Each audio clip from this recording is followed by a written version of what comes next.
Hello and welcome to another episode of the BrainFood Show, the show where we talk about interesting things from history. I thought about doing a little... What do you think of that, David, as a little intro? Because I realize if we have new people tuning in, they'll be like, what is this about? Especially an episode today that is just titled First. I mean, obviously, it's got something to do with computers and all of this, but I thought we should do a little, this is what we do on this podcast before. Can we have a jingle? I really hope we could get a jingle off Fiverr. I'm sure it'll be amazing. Yeah. I'm on board. Good. I recently found out Fiverr. For those who don't know, Fiverr is a website where you used to be able to go and get little tasks done for $5. I've done a couple of jobs on Fiverr lately just for little graphic design things, and Fiverr is no longer a Fiverr. It's no longer $5. It's matured, but I would say you get better quality out of what you do get. Most definitely. And I kind of the problem with, I guess, starting Fiverr is inflation's going to happen at some point, and your business is called Fiverr. Fiverr, that 4th of July, what is it, Star Spangled? No. The one about the singing of the... Was it about the singing of the Star Spangled Yankee Doodle Dandy. No, the Yankee Doodle Dandy. Yeah, we got that singer who does some games. I feel like she was in Skyrim or something, and she was on there, and she was really good. This was a video we did, over a year ago, right? 2 years ago. It was quite, I really liked that one just because of the singing stuff she did, because we had these songs that nobody sings anymore, like versions of Yankee Doodle Dandy, and there's no copy of it anyway. So we just hired her to sing it, and she did an amazing job. It sounded very cool. Yeah, so go check out that video. We'll link to below, or wherever the notes are for this one, I guess, if you're on. I think it's called why did Yankee Doodle stick a feather in his cap and call it macaroni? I think you're right. I think was I think you're right. It was actually pretty interesting too. What are we talking about today, other than Yankee Doodle Dandy? This is the tech bonus facts one. So it's kind of we got probably 5 or 10 different things we're going to touch on, sort of in shorter form than normal, but still not super short. 5 or 10. That is a range. We will. Yeah. I don't remember. It's long. It's 14 pages long, the notes. So I've got it open in front of me. It's a significant one. People always seem to like these bonus facts. Yeah, they do. So that's good. They do well. Just before we run into the rest of things today, we will be announcing, I should give some backstory to this again. We are doing a contest where we go through people who've reviewed us on iTunes, whether you've left us a 1, 2, 5-star review, whatever you left us, and we were giving away a $200 Amazon gift voucher when we reached 200 reviews on the iTunes US store, but we're going through all of the stores and all of the different platforms, the major platforms, I should say, and we're just pooling all those together in a spreadsheet, and then we told the computer to pick a random person to win the prize, right? Yep, and there was it turns out on iTunes, we were targeting 200 for the trigger mark, and it turns out we have over 400 when you add them all up, all 400 reviews on the various... across the different platforms. Yeah, that's not even including the star ones. It's just the people who actually left comments, actual... Dude, seriously? Comments. So, seriously. Did you find something that collated all the stores, or did you go through them individually? I went through them individually. Seriously? Yeah, I went. Wow. I went and I searched top 20 podcast apps or whatever, or services or whatever, and then I just went through all of the ones, and a lot of them didn't have even the option for people to leave a comment. So there are quite a few of them got. But then when I added all the ones that did, that's what it came out to, about 400. That's a lot of reviews. Thank you everybody for leaving us reviews. And at the end we have the winners. We'll mention. Yeah, we do. So as usual, we're starting with a quick fact, and then we're going to jump into some, I suppose it's kind of, in a way, it's all kind of quick facts, but the quick fact at the beginning is a bit shorter than the computer stuff, right? Yeah, this one's short, and this one is on Pulp Fiction. Ooh. If you like Pulp Fiction, I think you'll like this. So you have Samuel L. Jackson's... I don't think I've seen Pulp Fiction. I mean, I know there's a golden briefcase, right? Or a glowing briefcase? I know Samuel Jackson's in it, and he says because I've seen the memes. MacGuffin. It's like a MacGuffin, thing. That's right. So it doesn't really, but okay. Yeah, this is a good start, right? Still haven't seen The Princess Bride. Oh man. Carry on. Sorry. Jules Winfield. Yeah. Samuel Jackson's character. He has this sort of this quote that he does when he's going to kill someone. And it's kind of one of the most memorable scenes in the movie, a couple. And so supposedly it's Ezekiel 25:17. And so you can, I don't know, do you think we could get away with doing the soundbite for this, or do you want to read this one? Oh, to just insert the clip from the movie? Yeah. Yeah. I also think like you couldn't do this on YouTube because they have all that detection software for like pulling out clips. You really couldn't pull something of this length. But I reckon we could have producer Joel stitch this in. I think it's okay here because also Quentin Tarantino, he ripped this off from a different movie. Well, if he did it, we can. Okay, cool. Yeah. Not the Samuel L. Jackson version, of course, but reading it, but the actual text. So we'll put that in. Tell you what, I'll read it, and just in case we have any issues, and then if we don't, we'll you dear audience will hear Samuel Jackson read it, which I'm sure is preferable.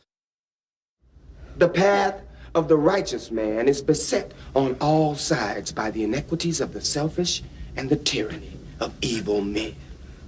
Blessed is he who in the name of charity and goodwill shepherds the weak through the valley of darkness, for he is truly his brother's keeper and the finder of lost children. And I will strike down upon thee with great vengeance and furious anger those who attempt to poison and destroy my brothers. And you will know my name is the Lord when I lay my vengeance upon thee. Wait, he says this every time before he's going to kill someone. I'll be like, good God, man, come on. If you're going to do it, do it. I think it's more momentous, killing there. It's like a little speech he gives. But so here's the thing. That's supposedly Ezekiel 25:17. That is not Ezekiel 25:17. That is just, it's like, so what Ezekiel 25:17 actually says is, he says, and I will execute great vengeance upon them with furious rebukes, and they shall know that I am the Lord, all caps, when I shall lay my vengeance upon them. That feels even more intense. Yeah. And shorter and sweeter. Well, yeah. So the Tarantino, he took this movie from a film, a 1976 film, The Bodyguard. He just, literally copied verbatim the version Samuel L. Jackson used. And then this, in turn, was from, the Bodyguard is actually from a remake of a Japanese film called Karate Kiba, or I should say it was the U.S. version of the Karate Kiba, I should say. And that was from 1973. And there's basically, that movie opens with the text crawl where it just says that, and it says, and the only thing it differs there is that it says, at the end, it just says, and they shall know that I am Chiba, the bodyguard, instead of, and you will know my name is the Lord, or whatever. So that is really the only difference. And other than that, even in that movie, which is weird because it says Chiba, the bodyguard, it still said it was Ezekiel 25:17. So that's specific. If they, Chiba the bodyguard, Chiba the bodyguard in the Bible, I guess. So you think Quentin Tarantino saw that movie and just assumed that was Ezekiel 25:17? Well, I'm sure he looked it up at some point. He probably just thought it was the cooler version, so he just took that version. But plausible deniability. I thought it was from the Bible. Yeah, well, yeah. It'd be awesome if he accidentally copied the Chiba the bodyguard bit as well. Yeah. If you can actually go on YouTube and see the Chiba version. It's there from that film. So, there you go. Not from Ezekiel. No. I'm pleased that that 25:17, it's like 25:17. Mm-hmm. I didn't know how to, when this comes up in videos, I wasn't really sure how to pronounce that. Because don't you say, is it chapter 25, verse 17? Yeah, you could say it that way. Okay, because that's how I didn't know how to pronounce it, because I'm not exactly... Those were put in later, though, like the chapter verse thing, that was put in much later, like the original, text copying around didn't have those at all. Wait, yeah. No, that would have made sense. Because it's all written like the tiny little, so people can find where it is, right? Yeah, it was exactly like later scholars put that in. I can't remember when exactly that happened, but it was much, much later, like this, Interesting. Well, I didn't know how to pronounce it. I looked it up, and it wasn't really, I think this is just something people know or you don't need to know. Mm-hmm. And it was quite hard to actually find how to pronounce this. And I found it, but now 25:17 is easier, so I'm just going to go with that from now on. Mm-hmm.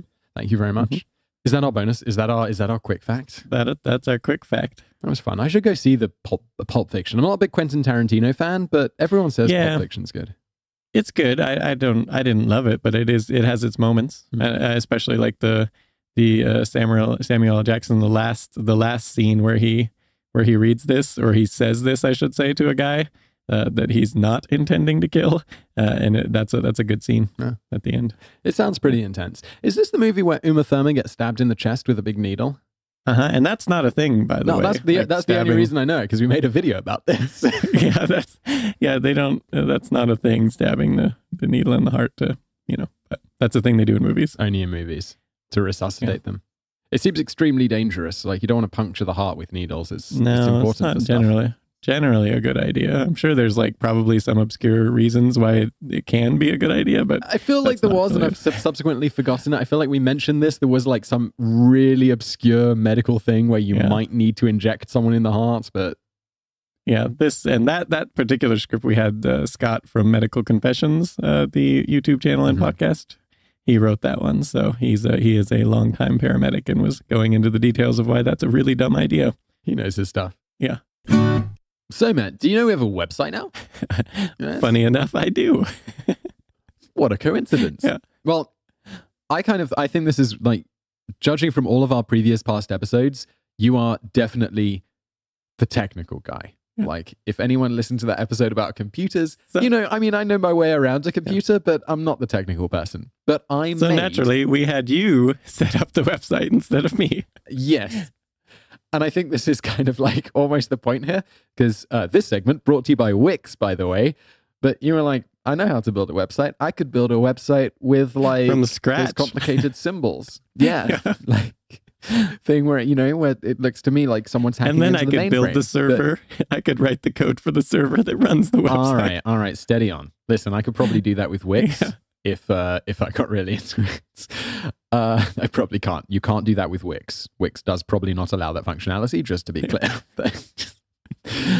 You can find our new website at the domain, which we bought, and I've never paid more than that was the most $9 to go. That was the most I've ever paid for a domain as well. BrainFood.fm cost us the princely sum. Was it $500? Oh no, it was more than that. Oh, was it? I think it might have been like $1,000 or $2,000 or something like that. Dude, was it really? Yeah. I don't remember. I had it in my mind. And then, I was like, oh, it was. And then we had to renew it right after, and it turns out .fm domains renewals are not $10. Turns out they're like $300 because whatever country owns the .fm, they use it as like an income for their country to sell off the rights to. If you don't live in their country, they will allow you to still own a domain, a .fm. So they just charge a lot of money. Wait, we really pay $300 a year for that .fm a domain? Yep. Okay. F you, the Federated States of Micronesia. But also, thank you for letting us. You bastard. Thank you for letting us use your .fm, because that works out. Wow. Yeah. Okay. Well, I'm glad we have a sponsor. Thanks, Wix. Basically, they approached us for a sponsorship, and we didn't. For the YouTube channel, your website, todayiffoundout.com, came way before anything on YouTube. And basically, we didn't have a website for the podcast. And Wix were like, guys, can you make some sort of website for something? And as just so happens, we have this podcast. It should probably have its own website. Yeah. So they basically, I know nothing about this. I used WordPress, which I think is like what people kind of regard as fairly easy to use. Yeah, reasonably so. But you look at these themes and you're like, oh, that looks really nice. I'll just install that theme. And then it's like within 30 seconds, they're like, hey, you need to do some CSS code. And it's like, oh, you don't like that ugly banner at the top? That's basically impossible to remove unless you know how to like hack into the mainframe. And I don't. So or you email your technically savvy friend or something. Yeah. And then I feel terrible. Like I emailed you the other day. I was like, dude, how do I do this? I know you're not my tech support person. I know you're super busy, but what do you think? No, I'm always up for talking about those setting up fun servers and things. So, Yeah. We're working on a big like server project to manage files for YouTube and stuff because it's we get a lot of files. Not quite as cool as like Linus's, but still pretty cool. No. Yeah, if you want to nerd out on servers. Like, I know nothing about this, but that's still like, whoa. Yeah. You built 1 petabyte hard drive? Yeah. So, I should get back to Wix. It's not WordPress. It's like easy to use. Mm-hmm. You just go in, you drag and drop stuff in place. I should also mention I'm a horrible designer. So not only do I not know about tech, I don't know about design. So they were like, yeah, you can start from scratch. And I'm like, probably best I don't. Do you have some templates? And they were like, oh, we do have templates. And then they were like, tell me about your colors. And I'm like, well, we mostly use red and black. And then they were like, well, okay, here's a red and black website. And I'm like, okay, great. I need to put the podcast in there. And they're like, we got an app for that. You plug it in. This is all free, by the way. You didn't have to pay for any of this. Then you plug that podcast in, you dump in like an RSS feed, which was tricky for me to figure out. I found a website that converts an iTunes thing into an RSS feed, and then I drop that in, and it all works. It maybe took me 20 minutes. You can see the work that I've done on that at brainfood.fm. It really took 20 minutes. It's awesome. Wix just made this super easy. If you go to wix.com/go/brainfood, you can try it out. And as I always say, don't just... I know I listen to podcasts and then I'm like, yeah, I'm just going to Google Wix because I don't want to type .com/go/brainfood. But do it because it lets Wix know that we're actually doing a good job on this show and that people are going to go and try their stuff. It's free. You can pay for it to get some bonus stuff if you want to. If not, don't worry about that. It's easy. It's Wix. I like the About page. Thank you. Yeah, that looks nice. It was absolutely a template. Yeah, that's nice. What do you like about it? I don't know. It looks quite, give me some quite specific and professional. wonderful feedback. Got a cool mic. Inflate my ego. Not the mics we use, but whatever. No, that was from... you also don't have to have a stock photo subscription or whatever. Oh, that's that came nice. included. They have Nice. like some stock photos that you can use. It's a So I was very like, nice I'm gonna photo. use that. The coloring is It quite makes nice. us look on way it. more professional. It That does. mic looks like it's really nice. It does. That's Wix. Wix.com/go/brainfood. And let's get on with the show. Should we talk about computers again? We should. Lots of computer talk today. So the first bonus fact, we're going to talk about the first computer. So what was the first computer? You might think this had to have been relatively recently, maybe like, a century ago at the most. But it turns out it actually goes back much further to a guy named Charles Babbage. And of course, this was kind of in the 1800s is when he did this. I suppose I should go back a little bit. So there's different ways you can make a computer. You don't need to do it with electricity. In fact, I had a friend in college who was a master's student who was actually working on trying to make a computer that ran off of water, like a water-powered computer that could do cool stuff. And so... Wait, like this using is- water to generate electricity to run the computer or using the water? using the water to turn the gears and things to actually do the calculations and do it all manually like that. Wow, this guy's like charity water 2.0. Like once we've sorted out water in Africa, we'll start using it for computing. Yeah, so Charles Babbage instead used gears and all this same type of setup, but you'd hand crank these things. And of course, I suppose you could also get like a horse or something like those turn spit dogs, maybe even like running on the wheels. Those they were used for turning the meat on the stove, right? Just having the dogs run around in that big hamster wheel for all day long. Yeah, specific breed of dog for this. Yeah, and they were also used as foot warmers when they were resting, because they would just lay. But so this is kind of how his machine works. And so why would we call this like a computer though necessarily? And so there's this thing called Turing complete. And I had originally like this really long explanation of what this actually means. What's a Turing machine and what's a Turing complete mean? And it was really boring, so I cut it out. So I'm just going to say really briefly, it's just a Turing machine is just a simple machine, this very simple machine that can do basically can produce the results of any calculation. So if you give it like infinite memory and infinite time and stuff like that and just have it crank through calculations, it can basically produce the result of any calculation. And so your computer sitting next to you is Turing complete, I'm quite sure. Unless you're some researcher who has some really weird machine. So this pretty much all, addressing the 0.001% of the audience there. I'm sure they appreciate it. Thank you guys. Yeah. So you have this idea of Turing complete basically means this simple machine can do anything your computer sitting next to you can do in theory, obviously. Just not on in a practice. hugely scaled up degree. Yeah, like, if you assume like infinite memory and all this, so it can do these calculations basically. So it's sort of equivalent. So this is what Charles Babbage came up with in the 1800s. And so he with gears and everything. And so at first, his first machines actually weren't Turing complete. They were computers of a sort, but they weren't Turing complete. So they weren't like, as capable. So his first one was called the Difference Engine, which he made, and it had 25,000 parts and weighed about 15 tons. And he did not complete this one because it was expensive, basically. And during the process of building it and getting the gears made and everything like that, he came up with a much better design in his second Difference Engine, which actually had 8,000 parts, and could actually return even more digits. So 31 digits in this one for the calculations it could do. And then he never completed that one either.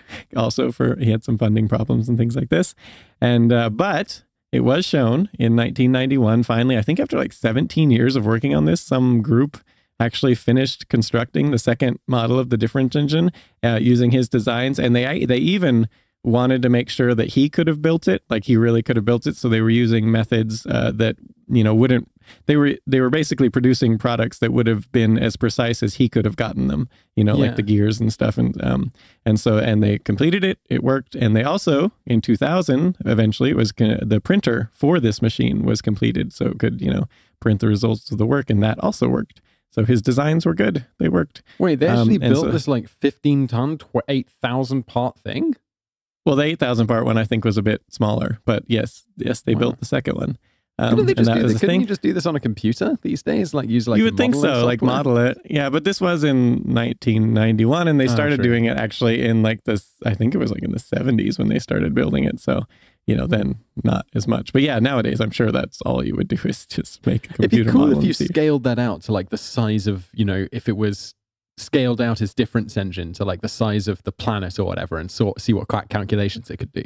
Yeah, like give it infinite memory and things. Yeah. But the difference engine though was not Turing complete. This was not the one that was Turing complete. The second one, he came up with his third design, and it was his most complicated one. He called it the Analytical Engine. Mm-hmm. And this one was impressive because it could also use punch cards for programming. So basically how early electronic computers were programmed too. Well, I don't remember these, but I know of these in the modern context or modern context. Yeah, and I was kind of wondering how these worked. I was looking up, but I couldn't see anyone who explained like how these punch card system actually worked in this old gear-driven system, Yeah. But it worked apparently, and this is how they programmed it. So, well, if it would have been built, I should say, because he didn't build this one either. It's funding problems again. Yeah. And these are really expensive, But the great thing about these punch cards is you could write a program, put it in, and then just use it. You had these cards to run the program again with different numbers and stuff to do for different calculations. Yeah. It was really good, really awesome. And this was in fact a Turing complete computer. Even though it ran on gears and everything, it was technically capable of, producing the results of any calculation that in theory, again, always in theory, because you have to assume like infinite memory and all this stuff. So yeah, this is what he built. It was Turing complete, the first ever computer to be Turing complete. And this brings us around to the world's first computer programmer. Now, hold on. Everyone, I know you said you didn't want to get into the whole Turing complete thing because it's boring. Yeah. But hang on. So it's so boring. But okay, I don't want to go into details, but I just want to understand like how it works from this mechanical machine to like the present day, if it's the same theory. So essentially, since that computer, that Turing complete analytical engine Babbage built, that was basically the basis of what we have today. And from then, it's just been like improvements in technology to what we have today. Well, and interestingly, his analytical engine was kind of forgotten, and his design, like his overall design of kind of how it worked with memory and stuff like this, was not in like a very high level, was not really that different than the computers that they would then build, much later in the 20th century. And so the overarching design, but this, they had to sort of rethink it because people had pretty much forgotten about what he did with the analytical engine. So they kind of just, rehashed how what a thing might work. Like people didn't know about this. It's sort of independently invented. But no one saw the potential of this analytical engine, or just because he didn't complete it, no one really paid attention, or what? Someone saw the potential of it, and that's what we're going to get into on the world's first computer programmer. Yeah, okay. And there was, almost universally you hear... ahead of myself there, then carry on. Yeah. Ada Lovelace supposedly was the world's first computer programmer. But this is actually not true. Like you will... Everyone says this. Like, look anywhere. Dude, and this is like the top 10 facts about computers. It's like the world's first computer programmer was a woman. It's like, yeah, but I know it's not true because didn't we made a video about this or a quick fact somewhere? No, we haven't done. We had done a thing on her before, but we didn't. No, this was not. But Babbage was the world's first computer programmer. He, of course, when he was designing the thing, he came up with computer programs, and we have notes of his that show he predated hers. But she was the one who first saw. He did not really see the full potential of what this thing could do, and she seems to be at least the first documented person to really get it. Yeah. As we'll get into. But for just briefly, I'll just say she was the only legitimate daughter of Lord Byron. Ada Lovelace was, and she never knew him. He left. He skipped England, skipped town when he when she was just a baby, and he died when she was 8 years old. Her mother also didn't particularly care for her, including referring to her as it in letters. Oh, wow. She didn't particularly care for her. No. And well, because her mother really didn't like Lord Byron, thought he was a crazy person. And this was one of the reasons she was taught mathematics and science, was to drive this insanity that supposedly she would get from her father out. Yeah. And so to get, in case it was in her head. And so she was kind of raised by her grandmother for a bit. And then also she had some pretty impressive tutors. Augustus de Morgan, are you familiar with him at all? Oh, like if you take any logic or philosophy classes, you'll come across him a lot. He was actually a mathematician and philosopher and stuff, but logician, really. Wow. And so he actually had this to say of her. He said, an original mathematical investigator, perhaps a first-rate eminence. When was this happening? Like early? This was like the mid. Either way, it was a really long time before women would be mathematicians, surely. Or like, typically so. Kind of a man's world. Yeah, and that's what she was mainly taught this because their mother thought she would be crazy otherwise. So she was born in 1815. There you go. Okay. So she in her teens, like 1830 or whatever. Wow. So yeah, this, I mean, pretty impressive tutors, but she well educated and all that. So coming back to Babbage, Lord Byron as a dad and stuff, you're probably in like a notable family, probably upper class or whatever. So access to the best. Yeah, exactly. And so she eventually comes across his Analytical Engine, and they kind of correspond basically about it. And between 1842 and 1843 is when she actually translates an article by Italian mathematician Luigi Menabrea, covering basically just covers the machine, for people who want to read about it, the idea of the machine, even though he hadn't built it.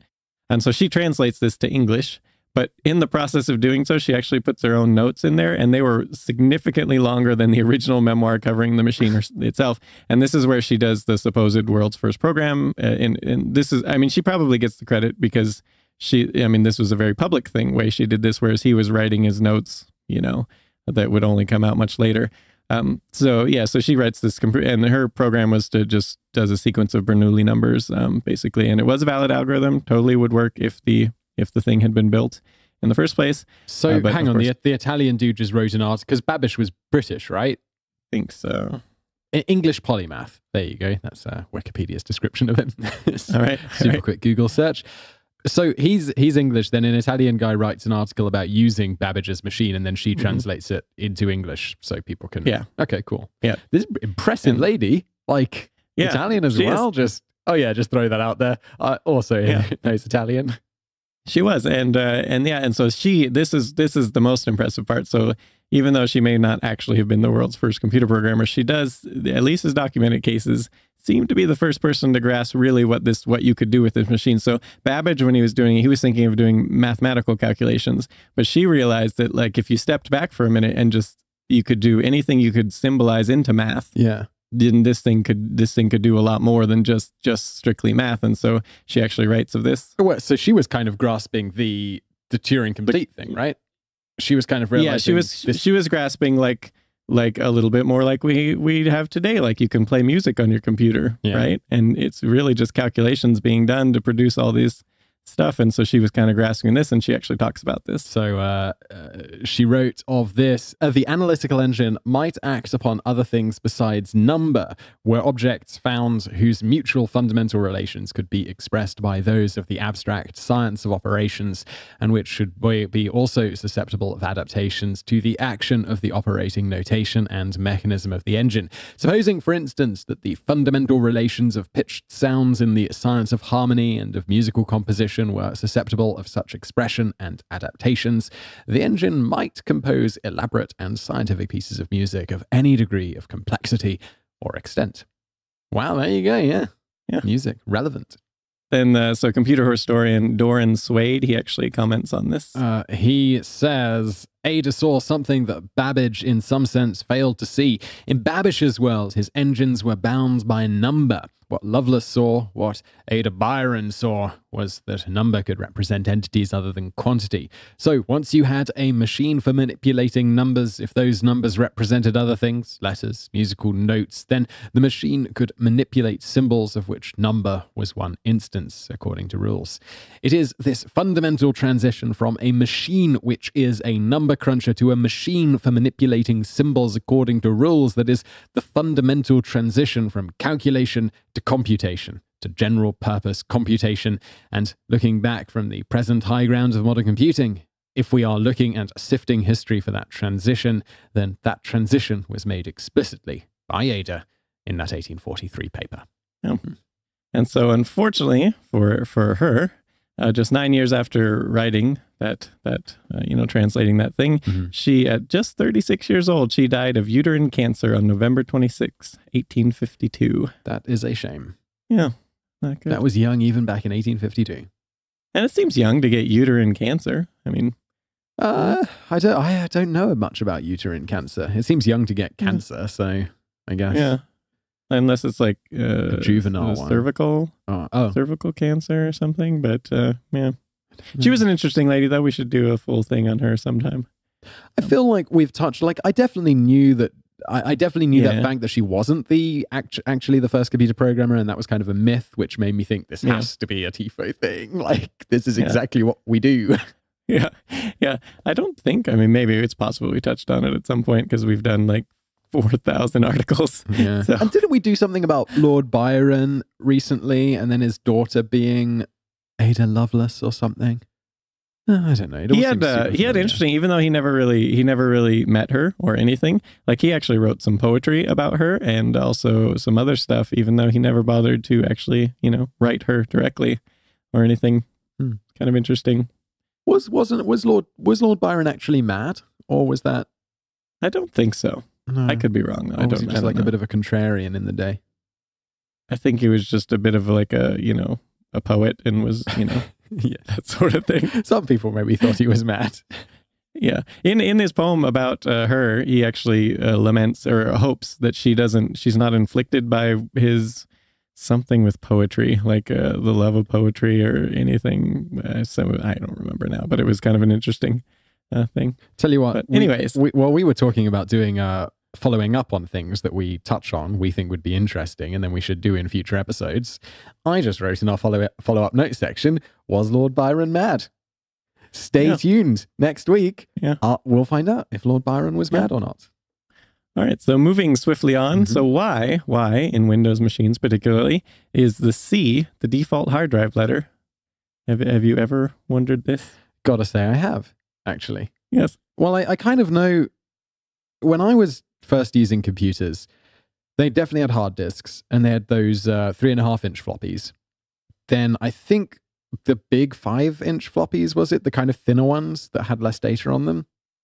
They were on their way out. There were a few of those lying around my dad's office or whatever growing up, but we didn't really have those anymore. And I think that was the floppies were A. I think anyone who's probably over 20-something probably knows that floppies were A.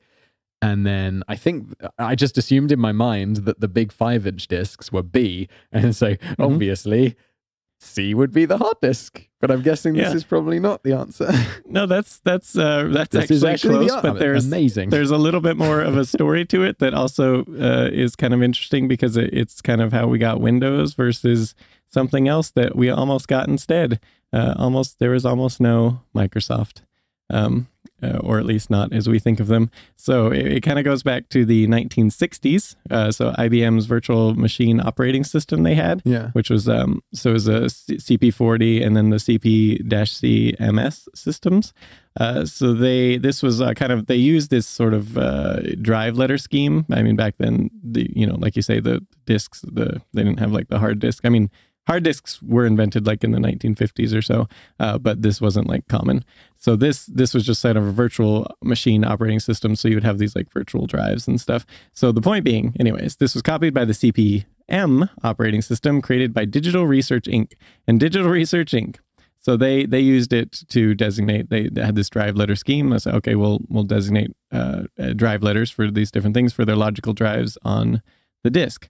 And so, of course, you could do this differently. Like a Unix system, you just uses like that's slash, and then you kind of have the root, and then you can kind of mount your drives to different folders and stuff. You can have that. You don't have to necessarily have drive letters at all. Yeah. So this was just kind of adopted from, again, kind of grandfathered in from this IBM system to the CP/M system, which brings us to 1980 when IBM was actually trying to use a pretty popular version of this CP/M operating system for their IBM personal computer they were coming out with. And so they went to Digital Research Inc. and they said, hey, we'd like to use your system on our system. And so it turns out at the time, there's sort of conflicting stories, but at the time, the wife of the guy who ran Digital Research Inc., which she usually did a lot of the business negotiations for him. He was out of town, and supposedly she refused to sign a non-disclosure agreement, which would be really weird. It's pretty standard, because that's completely standard. And if she always handled these things anyway, she wanted to talk to him basically first, her husband, just to make sure, I guess. That's the story. But it's not really clear because that just seems weird and doesn't really make sense. So, but she could still say non-disclosure is not like a commitment to anything. It's just don't talk about it. Yeah, exactly. This is why this doesn't make any sense at all. And there's also conflicting accounts of stuff. Like they later said the IBM actually did a handshake deal with them and stuff. And IBM said, no, we didn't. And stuff like this. So anyways, the point being, talks broke down. IBM wanted to use this CP/M operating system. And instead, they moved on into a little company called Microsoft, who didn't have the CP/M system, but that's what IBM wanted. So they bought a CP/M clone called 86DOS and they made the deal. Then they bought 86DOS to be used on they kind of made their own version of, tweak things for the IBM PC. And so they branded it MS-DOS, and that is what ran there. And that was kind of the start of Microsoft. That little flub by Digital Research Inc. Opened the door for Microsoft and not them. That was obviously, hugely popular. Yeah, and this basically they were all just the CP/M, operating system clones that they were, making versions of. So this of course is why so the CP/M system had adopted it from a previous IBM system. To that sort of drive letter scheme, which gave us, as you said, so we had originally, you didn't have the hard disk inside, so they would just have like the floppy disk that you would run your operating system and software from. And so you had these floppy disks, the 5¼ inch floppy disks, like you said, and those were A, because, it's first None in the of these alphabet. things are floppy, by the way. Like the 5½ inch ones were... the 5¼ ones were floppy. Yeah, they were more like, you could wave them around a little bit, but they're still not like floppy. Yeah, well, internally, if you actually took the covering off, that like harder covering, and it was like a real thin, it was, floppy. And this is the 3.5 inch ones. Those ones were hard, like you say, like they had a real hard, plastic thing on them. But again, if you took it apart and actually went inside, it's just, yeah. So those, some on the early system, some you'd have that 5¼ inch. So you'd have the A and B sometimes there. You'd have just 2 drives. Some systems had that.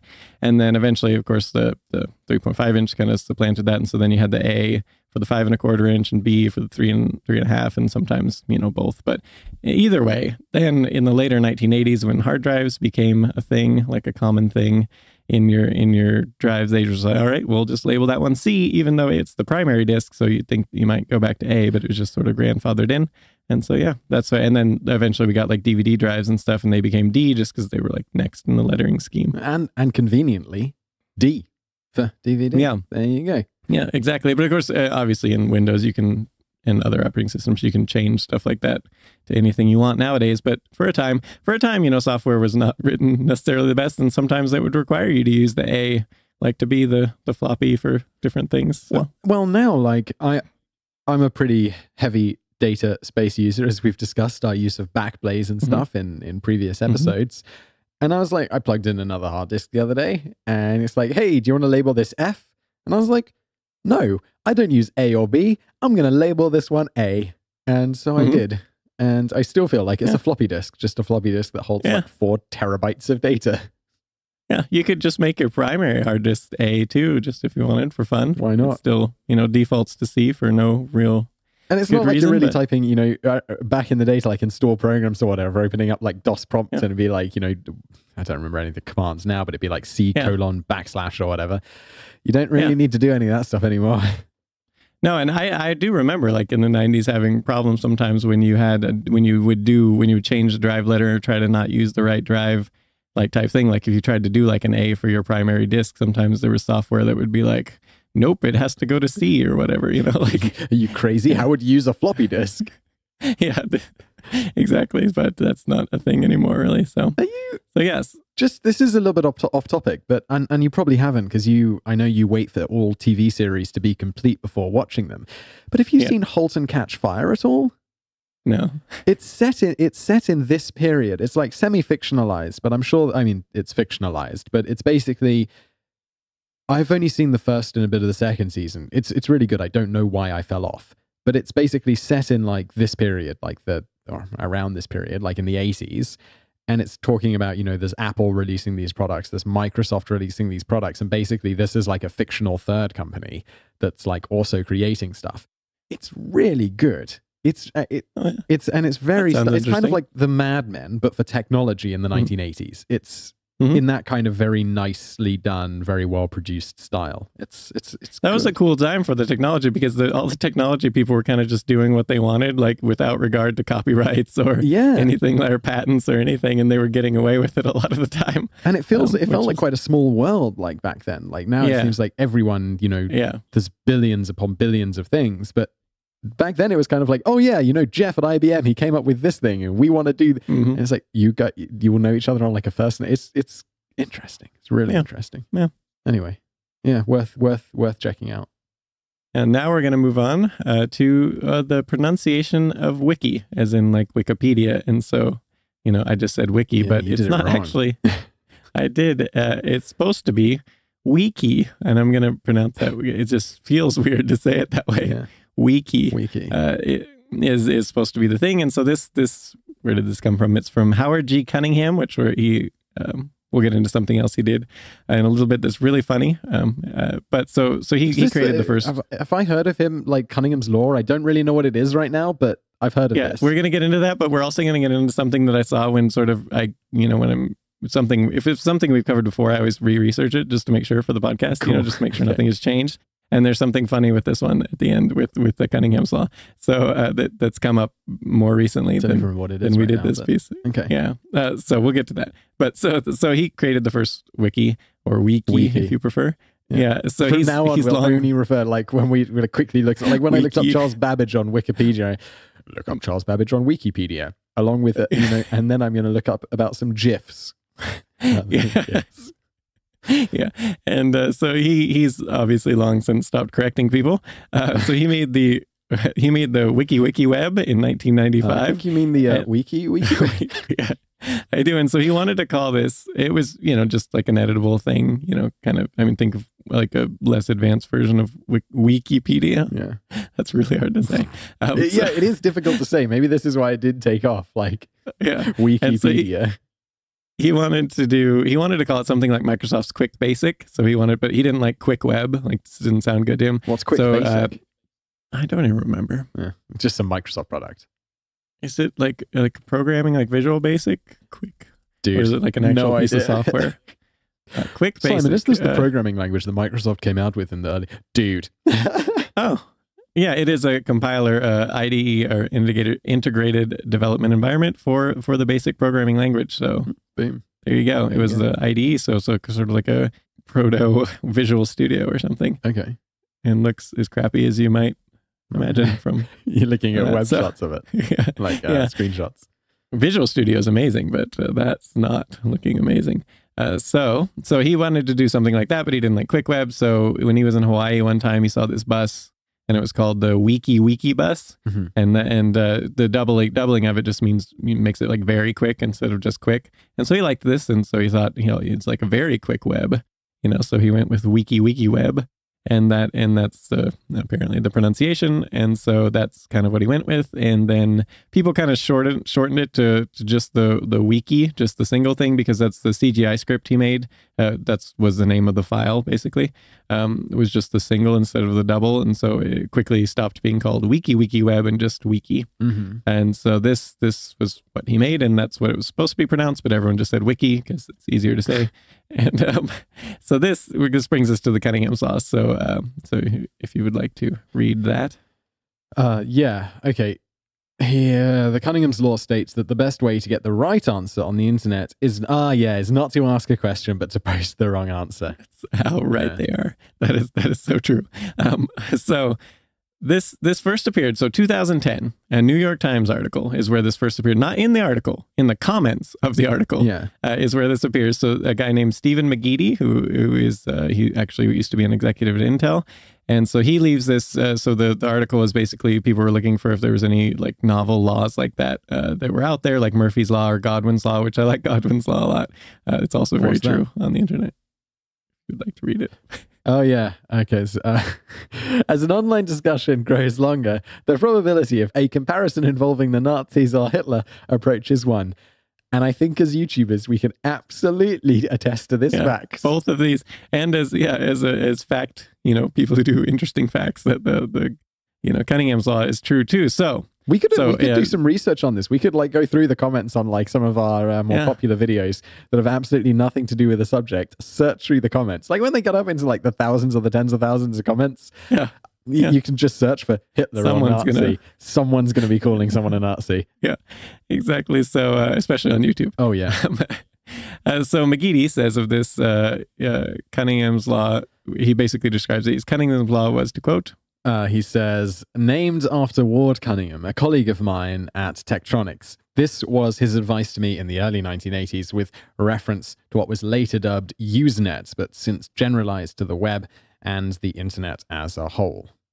Yeah, and then he also kind of points out the irony of, Cunningham's Law and Cunningham making the first wiki. And then, of course, Wikipedia is, as he says, Wikipedia is now perhaps the most widely known proof of Cunningham's Law. Again, you post something wrong on Wikipedia, someone's going to catch it and then correct it, type of thing. So this brings us to 2014. We covered Cunningham's Law. Today I found out. Oh. And we conclude. Do you really have an example? No, we conclude this. No, this is great. You're going to like this. Okay, so we conclude this piece. I think Carl and I wrote this one. So go ahead and read this. This is how we conclude the piece that we wrote. In short, the Cunningham of Cunningham's Law is the guy who invented the first version of the platform which Wikipedia would ultimately be based.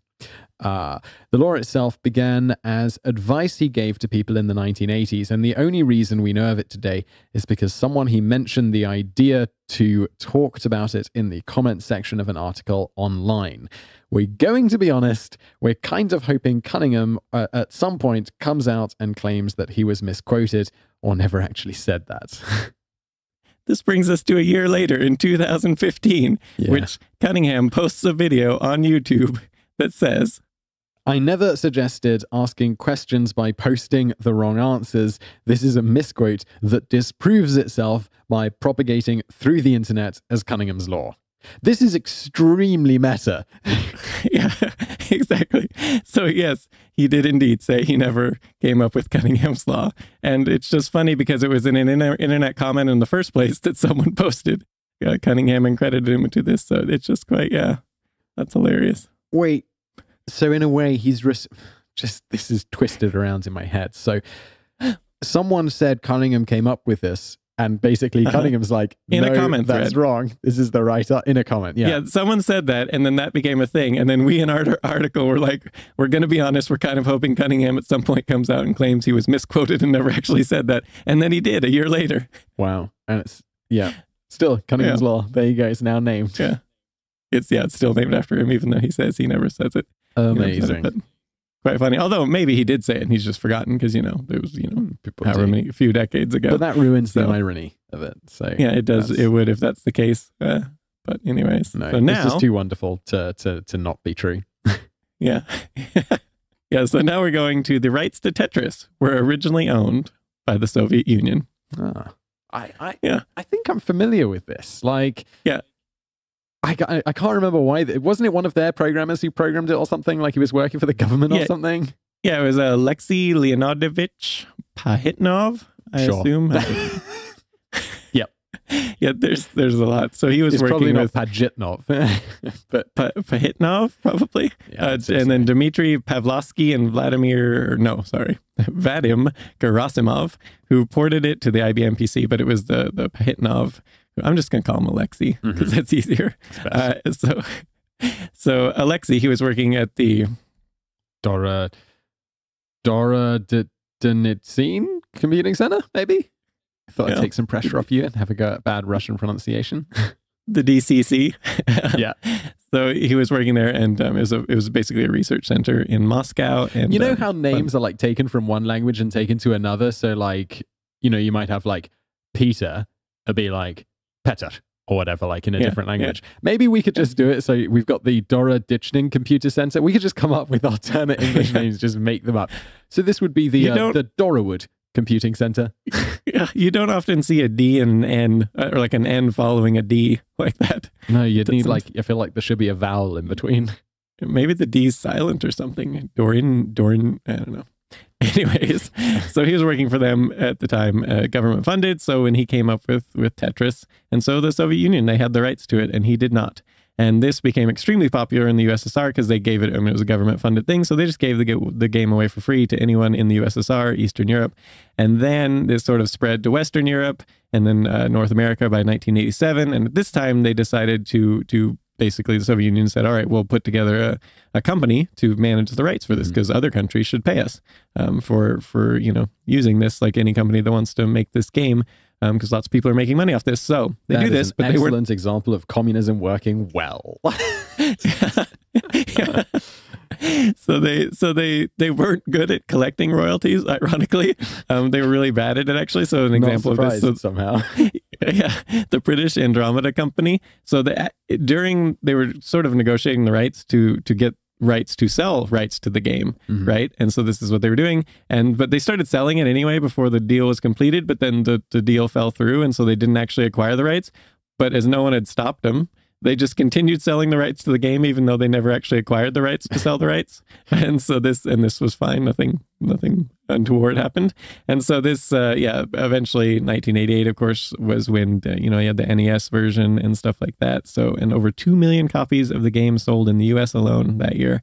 The Alexei, no money from any of this at this point. And so the Soviet Union was dissolved in 1991, of course, and he moved to the United States and he got a job at Microsoft.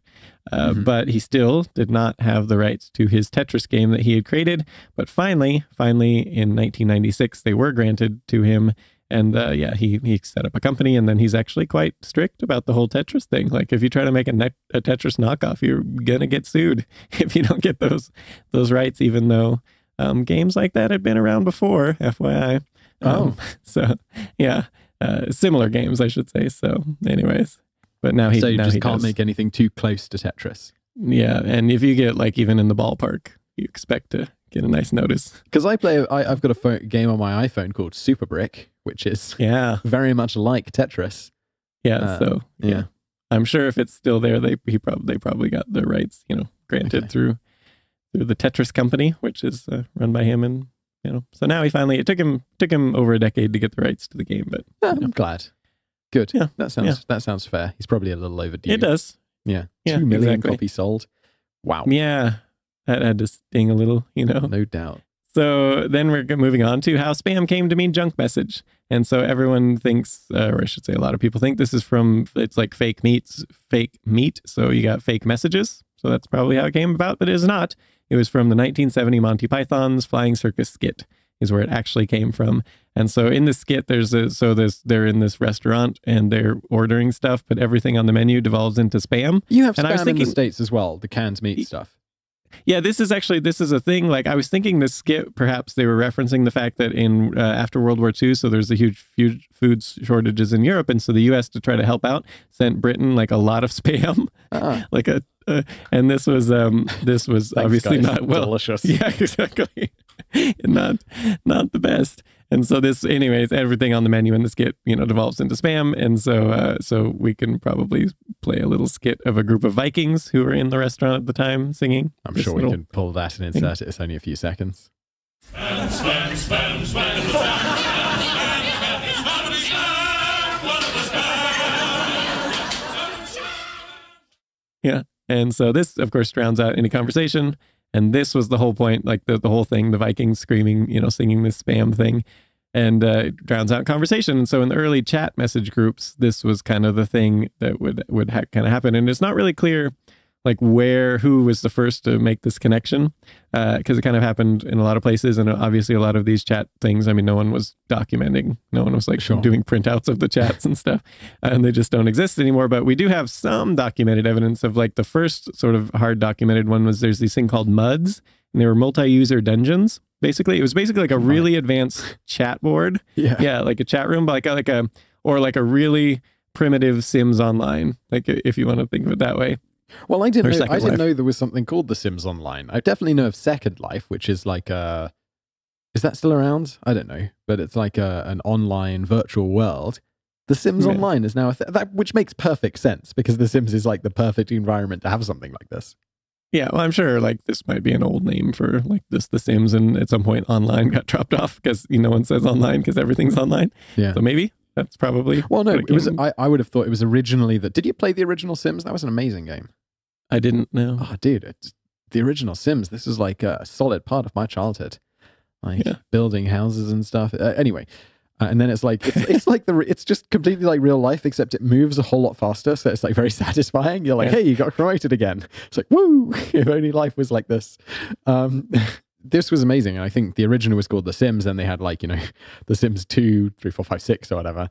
And then it must have been moved online at some point when someone realized. Because I think the original Sims was long before any of this online gaming stuff or like in its modern iteration. Anyway. Yeah, so the mutters is what they... Why is it called a dungeon?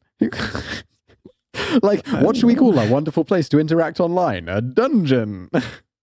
Like it sounds cooler than like, I don't know, house, like online house or something. Like you get a dungeon. It doesn't exactly sound appealing. Like, hey, come to my dungeon. There won't be any murder.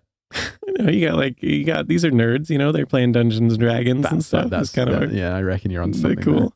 So the first sort of hard documented evidence of someone referring to this was in the 1990 thing. But ironically, what they were discussing in this little chat session was what was the origin of spam to mean junk messages. Basically, this is what they were discussing in 1990 on the first documented reference of this. And so they kind of speculated in there. So some people from the BitNets Relay, which was like an early 1980s like chat thing, and TRS-80, same thing, chat systems from the early 1980s, they kind of remembered having this be a thing where people would jump on and just start spamming, and they would do the Monty Python skit basically, like exactly, just type it out, and put it out, just kind of drowned out any conversation, just repeat it over and over again. It was like a practical joke people did. And so this was basically what they came up with in that chat session, just as how that kind of became a thing. And so this also brings us to, have you ever heard of the lorem ipsum text? Yeah, like what you use as like filler, right? Filler, okay. Yeah, I wasn't sure because like in computer science, it's used all over the place, but on the web too, you might see it sometimes. So people who are not familiar, this is used all the time, like just to fill it, like if you create a website, you want to put in random text to just sort of fill it out to see what it looks like when things are, your articles are actually there. You use the lorem ipsum text. And most people think this is just random Latin words, but it is not random Latin words usually. It's actually from a speech by Cicero, De Finibus Bonorum et Malorum, the extremes of good and evil. It's a excerpt from the speech. And really? It's basically just it was just nonsense. Yeah, it's actually from a portion of the speech. It's just a theory of ethics, basically. That's speech great. And this. Yeah. Genuinely didn't know that. Like, yeah. And it turns out, this is going to blow your mind a little more, I think, is that it's been used, the lorem ipsum text has been used as sort of that sort of placeholder text for almost a half a millennia now. Wait, when did that printing press come around? That's basically when it was kind of used, right. Wow. Pretty quick after, as just sort of filler text if you wanted to see, how things. I know, because whenever you used to open like Microsoft Publisher 1997, I think was the big like release that I had on my computer for years. And anytime you'd open like a template document, like, hey, you want to create a poster? It would always be like, come to the lorem ipsum event or whatever. And then, well, that's cool. And then on the sort of related note, so we have telegraphic spam was actually a thing in the early 19th century, particularly in the US. Yeah, but it was like total just spam instead of email. So Western Union would allow these messages to be sent to multiple destinations all at once. Yeah. This was the thing they allowed, which is why it was a big problem in the U.S. So if you got a list of wealthy American residents who had, you could send telegrams to, and people would just, send them stuff like business proposals and investment ideas and things like this. And it was just sort of unsolicited, messages of this sort of nature. And so it was just this telegraphic spam. And it wasn't quite as much of a problem in Europe because the telegraphy system was regulated by the post offices and stuff. So it wasn't as much of a problem. But in the US, it was a major problem getting telegram spam. I thought it'd be funny to have a look at my spam folder and see how relevant it would be to I just pulled it up right now to a Telegram spam. Surprisingly relevant. The first spam message I have in my spam box is from a company or a fake company or however. I have no idea how this stuff works these days, but it's from Canada grass seed that even grows on concrete. And that genuinely could be a message that I received via Telegram. Yeah. The next one, not so much. 5 seconds, get an erection. Yeah. Yep. Well, from Gwen Oldaskovsky. Thanks, Gwen. Noted. So, sponsored by hymns. Yeah. But so if you might be wondering now where the name spam itself comes from, and this was just shortened from spiced ham, which was Hormel's product. Yeah, if only spam actually tasted like spiced ham sounds good. Spam doesn't. Yeah, spam. I think my grandma must have got used to all of that spam you sent to the UK after the war because she would still eat this. I'd be a kid and we'd have spam sandwiches and spam fritters. And I'm like, Nan, the war is over. Rationing's over. We don't need to eat this anymore. There's meat that looks like meat, and it's not even expensive. We've got an abundance of food. Yeah, there's so much food we don't know what to do with it all. Yeah, the spam that's not good. And this, but I'm gonna buy some spam and try it. I bet it's horrible. Yeah, I remember having it as a kid, but I remember it thinking it was horrible. I'm adding this to the follow-up. They don't have it here in Czech, but there's a British store that will for sure sell it because apparently there's demand. I'm going to buy some spam and I'm going to eat it and I'm going to give you some feedback on if it's as horrible as I remember. Yeah, that's it, most likely. The name itself was, just so you know, is on Kenneth Daigneault. He was the brother of the Hormel vice president, and he won a $100 prize for coming up with the name Spam, which is about $1,700 today. And Hormel, you might imagine, how do they protecting their trademark on Spam? Because, it's like a ubiquitous word now to describe something else. And so they settled on always capitalizing every letter. And then they were able to successfully defend their trademark on that, but they lost the rights to it in other forms, even just a capital S and the rest lowercase. And so this, I thought it was just kind of a funny quote from a representative from Hormel. He says, ultimately, we are trying to avoid the day when the consuming public asks, why would Hormel Foods name its product after junk email? And so now we're going to rapid fire even more. This one actually really rapid fire. So first domain, symbolics.com on March 15th, 1985. Sorry. Yeah. Okay, I'm prepared. Yeah. It was registered by Symbolics Computer Corp. They were the first one to ever register a domain on the internet. Does it still work? 1985. I'm opening it right now. Yeah. Do it. What is Symbolics? Symbolics.org, you say? .com. .com. Damn it. Don't know why I thought of .org. It is... Oh, it just says world's first and oldest registered .com name on the internet. And then there's some things I guess ads that I can click on. Good. There we go. Oh, maybe there's not ads. I do have an ad blocker. As someone who makes, money through ads, I should probably not. I don't on my main computer, just on this old Mac I do. And then I started feeling bad about it. No, there's no ads. This is just a website. Carry on. Rapid fire. Sorry. All right. So have you ever noticed that pronouncing www as the individual letters, www, right? Yeah. Takes 3 times as many syllables as just saying World Wide Web.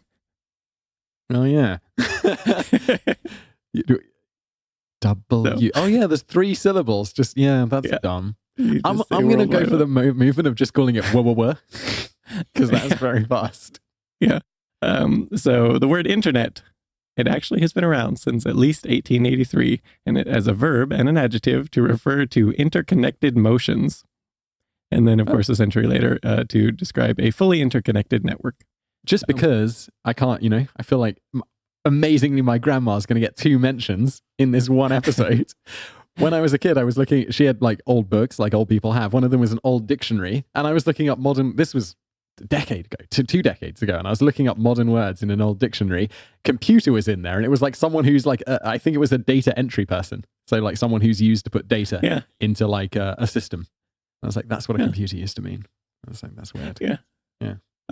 Next up, virus. The term virus. Where did we get this from? Or I should say, referring to a computer program, certain type of self-replicating computer program. Frederick Cohen. He was a student at California's School of Engineering when he wrote such a program for a class, and he called it a virus. And it was basically just as you imagine a computer virus is, but at the time, he was the one who sort of coined it to call it that. And so, yeah, going back even further, we have something that wasn't called a computer viruses, but one of the earliest computer viruses known was called the Creeper, and it was made by Bob Thomas in 1971. And this was just, he called it was a sort of a mobile computer program. It was a sort of a proof of concept of how you could make a program that kind of jumps around and stuff and does its own thing. And so it prints, "I'm the Creeper, catch me if you can." And he wanted it to be like non-intrusive, so it would just copy itself onto the system in whatever way. And then eventually, once it would get executed, like when you open the file or whatever that it attached itself to, it would get executed and then copy itself to it. It would try to seek out a different system and then copy itself over and then remove itself from the previous system. That was kind of the idea of it. So it would just kind of remove. And then eventually this became a little bit of a problem. So it worked really well. And so they made he made a program called the Reaper, which was just designed to do kind of the same thing, but just go around and look for instances of the Creeper and remove it. There you go. That was, and so I feel like people got a lot more nefarious at some point. This is like quite harmless fun. And now it's like, hey, we've hijacked your hard drive. You have to give us like 500 euro in Bitcoin, or you'll never access your data again. That's, you dick. Yeah, exactly. And so we have viruses, computer worms. You've heard of these? Yes, People don't really say computer worm anymore, though. I don't feel like that's a thing I've heard in a while. But it used to be a thing. I feel like it's a thing I heard in like 90s movies where, they were like, there were, and the 2000s or inside early 2000s, you had these big ones that the news media would talk, but I feel like nobody says worm anymore. But either way, there was man. I like it. Yeah, I want to bring this one back. Is better. Is the computer wabbit?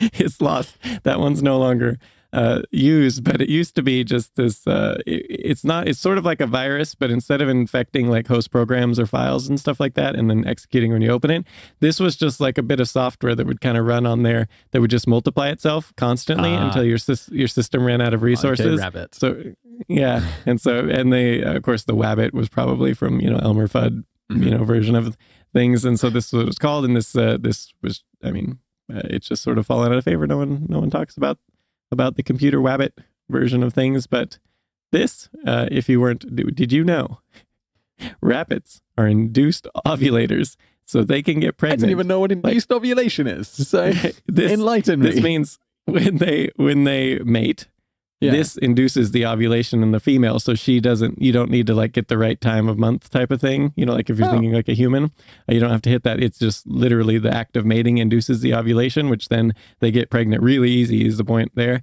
And they can get pregnant as soon as a day after they've just given birth. Whoa. So they can just get pregnant again, and they mature quite quickly. They're sexually mature, about 5 or 6 months. So this is why rabbits have the sort of reputation for breeding really quickly and taking over areas.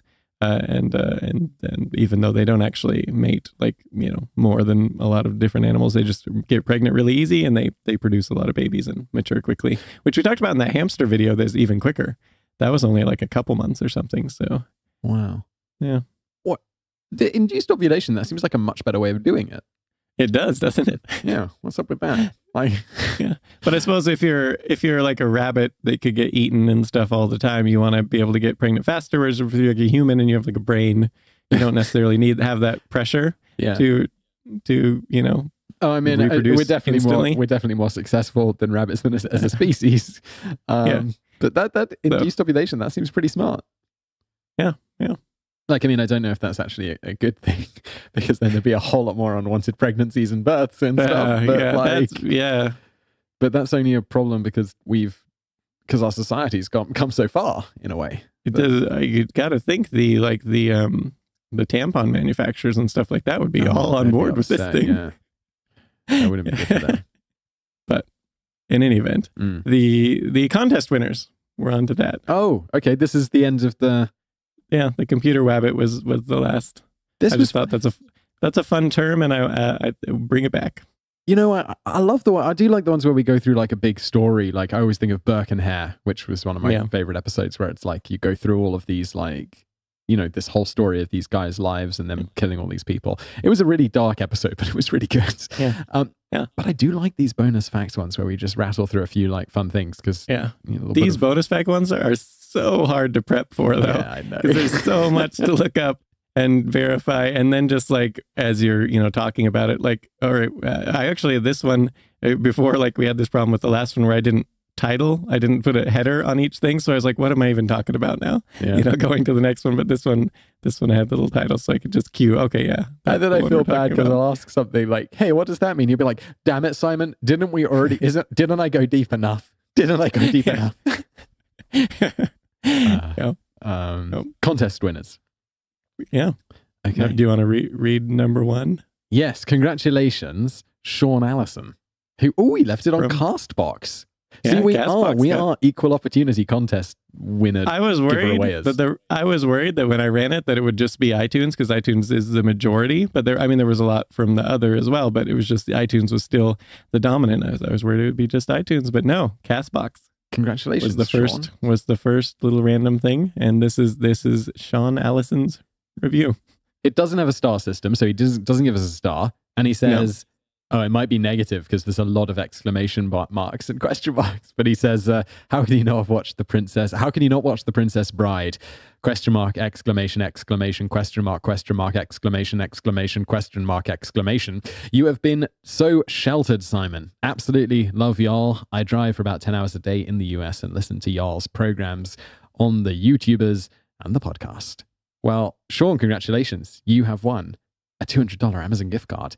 Email us podcast@todayifoundout.com, and we will tell you how you can verify that you are indeed Sean Allison, and then we will arrange for you to receive your Amazon gift voucher. Runners up. Anything you want to add to Sean, or are we good? Nope. Two runners up who have won, was it $50 each Amazon gift? Or I realize if you're not in the US, we'll do whatever the $50 is in your local currency, because I see this is a UK review. Twisted Linguist, I like that name, from iTunes UK. Congratulations, 5 stars. I found this show after watching the TIFO YouTube channel, which I also highly recommend, and really enjoy the back and forth banter of the podcast format. It's an excellent way to learn the stranger than fiction stories behind the accomplishments of humanity we take for granted. That's cool. It's very kind of you to say. TIFO YouTube channel. I'm realizing now, I get emails from people and they're like, hey, or like reviews. And it's like, what's YouTube channels? You have YouTube channels? It's like, this is great news because it means people are listening who didn't know us before. We also have a YouTube channel. It's significantly bigger. You can check it out if you want. Just punch into Google or YouTube, just Today I Found Out, one word, or separate words. It'll come up. You'll see it. We make videos. Anything you want to add there, or shall I move on? Nope. Next, the third. Even more evidence here that we are truly equal in our selection, because Jace. Okay, good. Jace7891 on iTunes US says 4 stars. Long-time fan of Today I Found Out on YouTube. I'm really enjoying your podcast. I'm more interested in the stories and anecdotes than interviews. Your Roosevelt episodes were great, although some people might find the personal banter and tangents off-putting. I find it very entertaining. For reference, my favorite podcasts average from 50 minutes, Stuff You Should Know, to 200 minutes. Whoa! The Weekly Planet.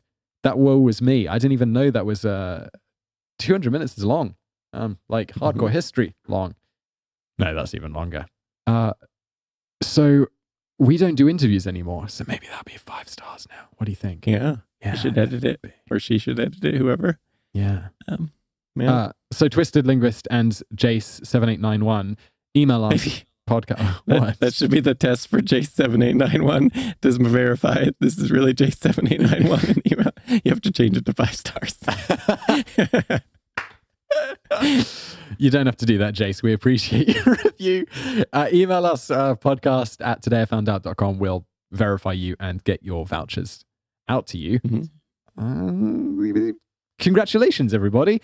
We do have a current contest going on. That was like, we kind of explained it at the beginning, but we were waiting till we got 200 reviews and then we were giving away a $200 voucher. Now, when we get 300 reviews, we're going to give away a $300 voucher to the first 2. So if you left a review like on day 1, you're still in every time. So go and leave us a review. Doesn't matter what the star rating is. It's just, reviews. And in fact, all three of these, in fact, were from older reviews. So there you go. Oh, yeah. April, June, May. Mm-hmm. Yeah. Well, carry on.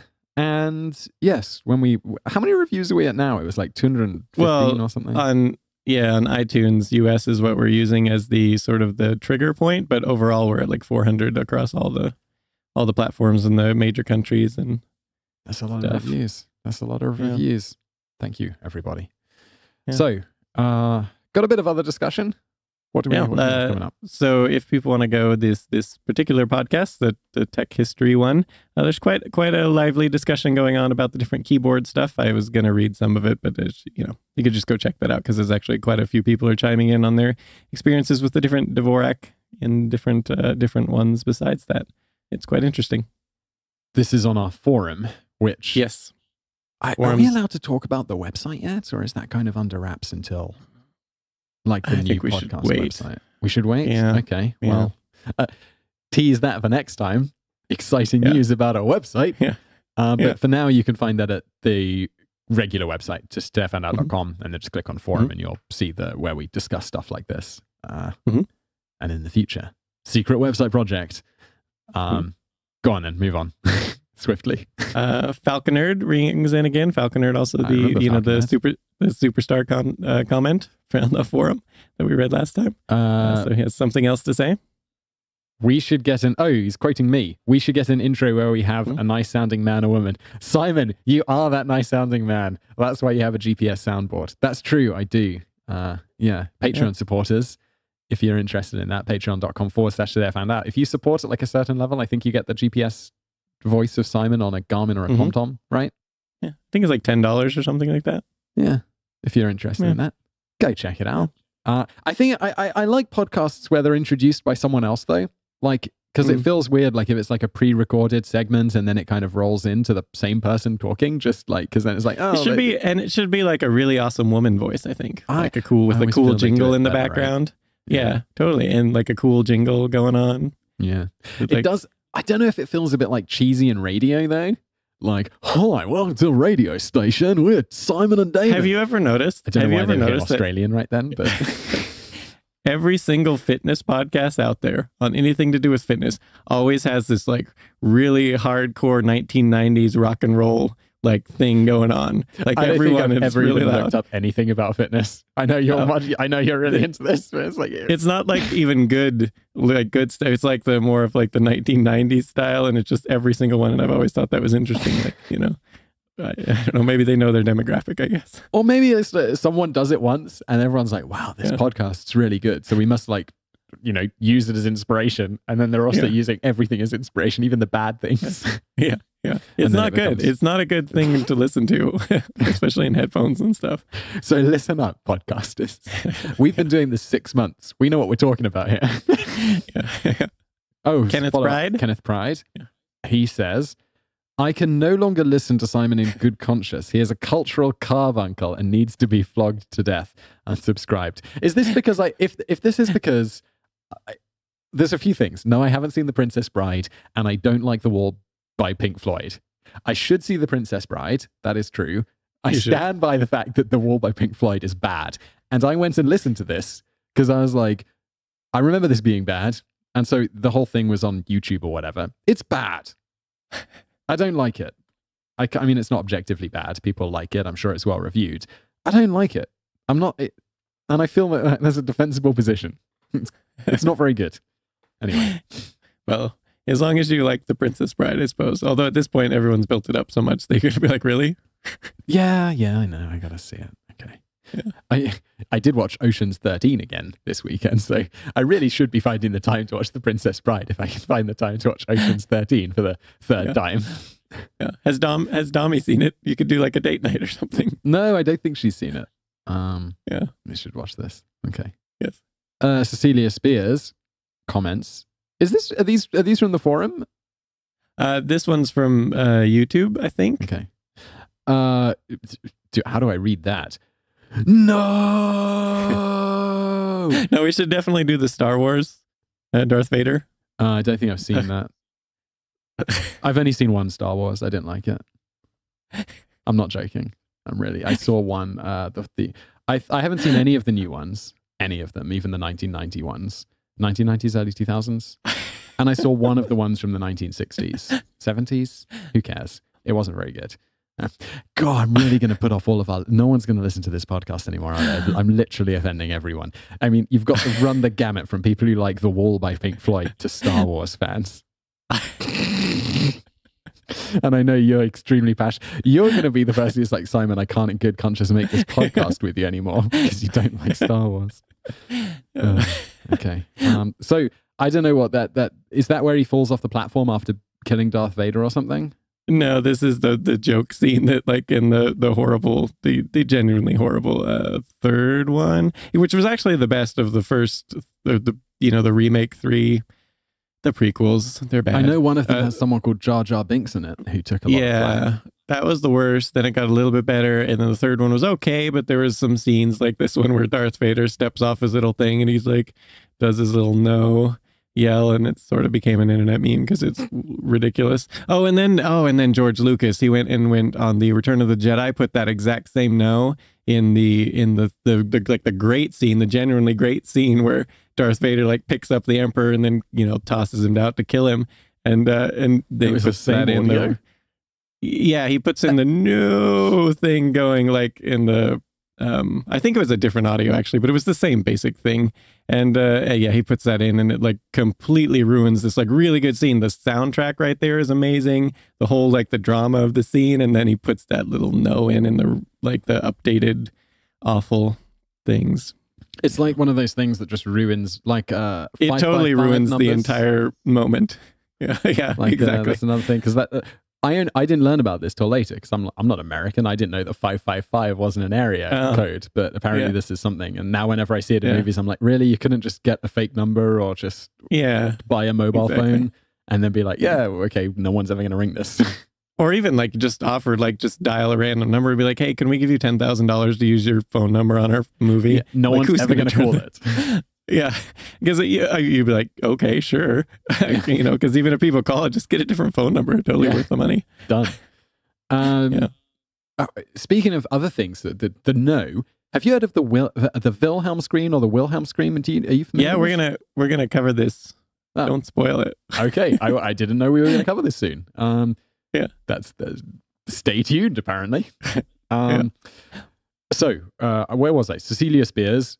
No, many O's in caps with an exclamation point following it. We need more macabre. It's October. It's the most... this will actually go out in October because we're recording really late. It's the most wonderful time of the... I think that's Christmas, Cecilia. Isn't that like... It's the most wonderful time of... I'm going to stop singing because I can't do that. Anyway. The song Cecilia is a good song. We could play that one. I don't know that. Simon and Garfunkel. Oh, maybe I do know. I do like Simon and Garfunkel. Yeah. Just probably not familiar with this one. Maybe, it's the most wonderful time of the year for macabre.